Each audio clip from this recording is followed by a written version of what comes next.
Hi guys. Okay, so today we will be talking about budgeting and incorporating food into the budget.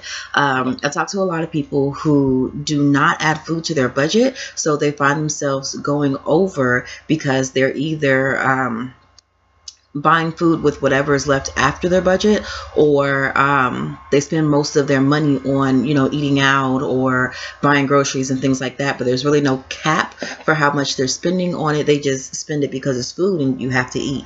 I used to be the exact same way.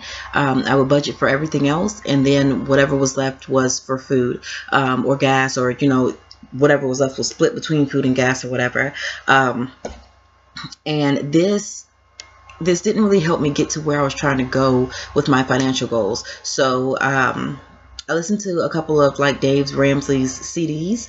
And one of the first things that I picked up was that you have to build your financial house in order to get to where you're going. On one of his CDs, he stated that the four walls of your financial house need to be your rent or mortgage, your utilities, water, gas, lights, whatever, food, and transportation. Transportation includes, car insurance, gas for your car, savings for car repairs, because we all have to do repairs to our cars. Anything that pretty much keeps your car going, if your car is what you use to be able to get to point A to point B, if that's what you use to get to your job. You want to put in anything that helps that.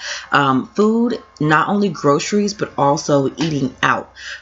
We are not people who just want to sit at the house all day and only eat there. We want to be social sometimes, every now and again, even if it's once a year, we want to be social. And sometimes that includes eating out. So what I did when I learned about that was I redid my budget completely.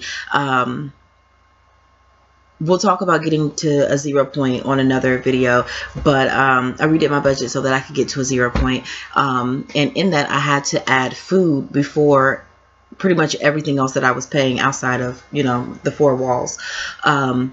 That was a struggle to begin with, because I didn't know how much to put for food, how much was too much, how much was too little, if I would have enough money for everything else. It was just a struggle trying to get to where I was trying to go with the food budget. I'm sorry guys, I'm under the weather, so I'm really stuffy. Anyway, so what I ended up doing was I pretty much put aside $100, put aside in my budget $100 per person in my household for food for the month. So in my particular household, there's 3 of us. So that's $300 a month for food for my household. Then I took that number, 300, and divided it by 2. I get paid twice a month, or, bi-weekly. So that's what I would spend on groceries bi-weekly. And even though I got to a point where I wasn't living check to check anymore, I still continued to do that because it kept my spending on food limited, and not necessarily limited, that's not a good word, under control. It kept my spending under control as far as food goes.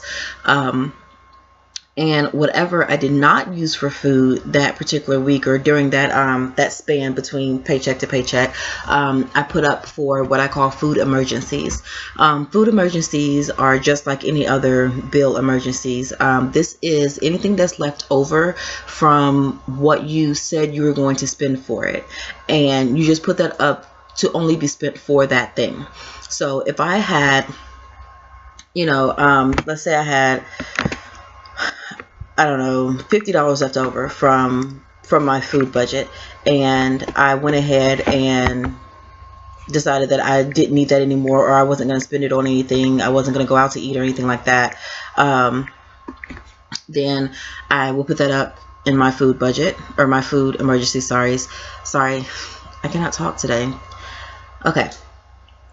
I will put that up, and then if I'm running short 1 month, or one pay period or whatever, I'd be able to pull from that to make sure that we had enough food, or we had enough funds to be able to buy food. Or if, me and the girls decided that, hey, we're going to go out tomorrow or something like that, and it's not necessarily, it's in between checks, and I had money left over from the food budget, I'd be able to use that to go out, you know, and eat with the girls, or, you know, whatever.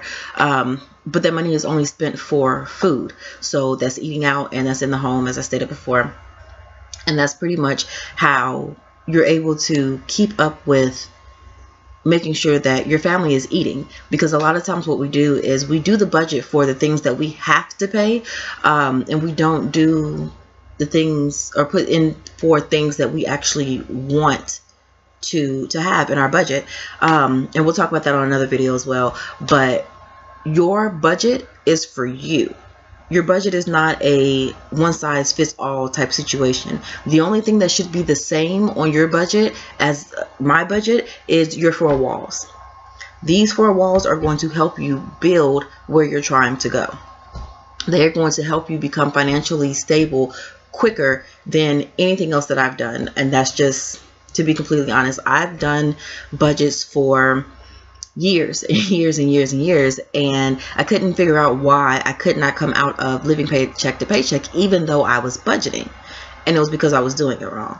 So once I incorporated the 4 walls into my budget system, things became a lot clearer and easier, and I quickly became financially stable within maybe 2 to 3 months. Like, it was that simple.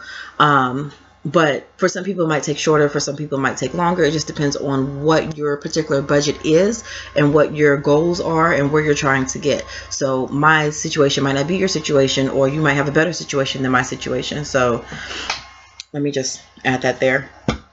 But yeah, like I said, I just wanted to come and make a really quick video about how to incorporate food into your budget so that you're not starving or outrageously spending on food without knowing where this money's going, or without having some type of cap on what you're spending on food.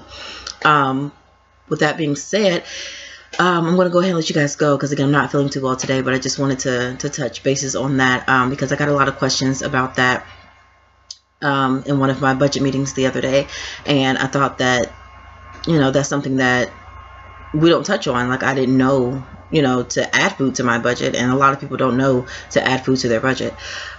So that's that. If you have any questions, you know, leave them in the comment box below. I'll try to respond as quickly as possible. And yeah, I'll see you guys on the other video. Bye.